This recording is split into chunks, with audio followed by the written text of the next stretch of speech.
আগামী সেপ্টেম্বরে কিন্তু 180 দিন শেষ। এমনি তো প্রথম 30 দিনে মিটিং ডাকেন নাই, আপনারা শপথ নেন নাই, সংস্কার পরিষদ অকেজো করে ফেলছেন ইন্টেনশনালি। আপনি জুলাই সনদকে বাইপাস করে নিজের ইচ্ছায় ওনারা যে 12-14টা ভিন্ন মত দিয়েছেন ওটা বাদ দিয়ে যা থাকে সেই সনদের অংশটুকু নিয়ে ওনারা এই সংশোধন করতে চাচ্ছেন। 30 দিনের মধ্যে সংস্কার পরিষদের মিটিং ডাকেননি, সংস্কার পরিষদের মিটিং এর ট্রেন মিস করেছেন।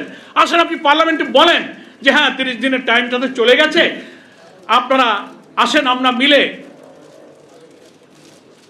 সংশোধন নয় সংস্কারের জুলাই সনদ দেখে আমরা পার্লামেন্টে। প্রধানমন্ত্রী তারেক রহমান সাহেব তিনিও তো গণভোটে হা ভোট দিতে বলেছিলেন, কি বলেছিলেন না?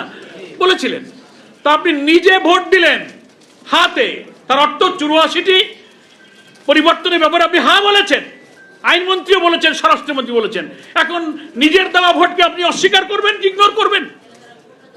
এটা কি ধরনের দ্বিচারিতা? আর যদি বলা হয় যে আপনারা এতদিন বলেননি এখন কেন বলছেন, তো ওই যে বলে যে তখন বলিনি এই জন্য যদি ভোট না হয়, এর আর এক বাল খিল্ল তার কথা। ভোট না হয় মানে একই দিনে কোন সময় কি ভোট হবে এটা তো লন্ডন কনস্পিরেসি করে আপনারাই সব ঠিক করে আসছেন। আবার ভোট হবে না মানে আমরাই তো আগে গণভোট চেয়েছিলাম, আমরাই আগে স্থানীয় সরকার নির্বাচন ছিলাম, মনে আছে কিনা আপনাদের? ওনারাই সেটা হতে দেননি। সংবিধান সংস্কার আদেশে বলা হয়েছে 180 দিনের মধ্যে এই সংবিধান সংস্কার পরিষদে কিন্তু জুলাই সনদ বাস্তবায়ন করতে হবে। ফলে এই সমস্ত কথা বাংলাদেশের মানুষকে আর ভুল বোঝানো যাবে না। ওনারা এই কারণেই জুলাই সনদকে এড়িয়ে যাচ্ছেন যে জুলাই সনদের পুরাটা মানলে প্রধানমন্ত্রীর অসীম ক্ষমতা থাকবে না। প্রধানমন্ত্রী যা ইচ্ছা, হাসিনার যা ইচ্ছা তাই করেছে, ক্ষমতাসীন দলের প্রধানমন্ত্রী সেই ক্ষমতা তার কাছে রাখতে চায় বলে তারা জুলাই সনদকে অ্যাভয়েড করছে। এই ঐক্যমত্য কমিশনে প্রধানমন্ত্রীর ক্ষমতার লাগাম টানা হয়েছে, প্রেসিডেন্টের ক্ষমতার ভারসাম্য রক্ষা করা হয়েছে। এইটা ওনারা মানতে রাজি না, সব নোট অফ ডিসেন্ট দিয়েছে। ফলে গণভোট মানতে হবে, কারণ গণভোটের 4টি প্রশ্নে কোনো নোট অফ ডিসেন্ট নাই। নোট অফ ডিসেন্ট আছে জুলাই সনদে। এই জন্য দেখবেন খেয়াল করে ওনারা কিন্তু জুলাই সনদ অক্ষরে অক্ষরে মানবে এ কথা বলে, কিন্তু একদিনও কিন্তু বলে নাই যে আমরা গণভোটের রায় মেনে নেব, তা কিন্তু বলেনি। অর্থাৎ সেই গণভোটে ওনারাই হা ভোট দিয়েছেন, কিন্তু সেটা মানবো তা তারা বলেন। আর ওনারা বলেন যে বিরোধী দলের উপরে জামাতের উপরে ভূত চেপেছে, তারা মুনাফেক। তা আপনাদের এত নির্জলা দেওয়া কথা যখন ভঙ্গ করেন, আপনারা আমাদের মুনাফেক বলেন, তা আপনাদেরকে ইমানদার বলবো?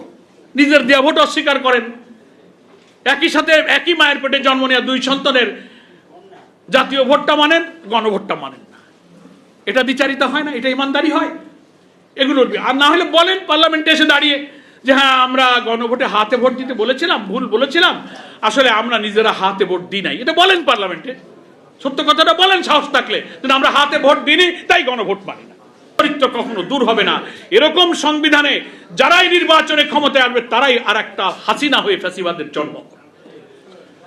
ফলে আজকের এই সেমিনার, আজকের এই প্রবন্ধের আলটিমেট টার্গেট হচ্ছে একটি বৈষম্যহীন রাষ্ট্র যে স্বপ্ন আমাদের জুলাই যোদ্ধারা দেখেছিল, তা দেখতে গেলে গণভোটের গণরায়কে বাস্তবায়ন করার জন্য আজকের এই সেমিনারের মাধ্যমে চিকিৎসকদেরকেও ধন্যবাদ দেব যে এই ফোরাম থেকে জুলাইয়ের রক্তাক্ত শহীদ এবং স্মৃতিচারণের মধ্য দিয়ে স্বপ্ন পূরণের যে আশাবাদ আপনারা করেছেন, সে আশাবাদ পূর্ণ হবে যদি গণভোটের গণরায় বাস্তবায়ন করে এই পরিষদের অধিবেশন আহ্বান করা যায় এবং আমাদের গণরায় বাস্তবায়ন করা হয়।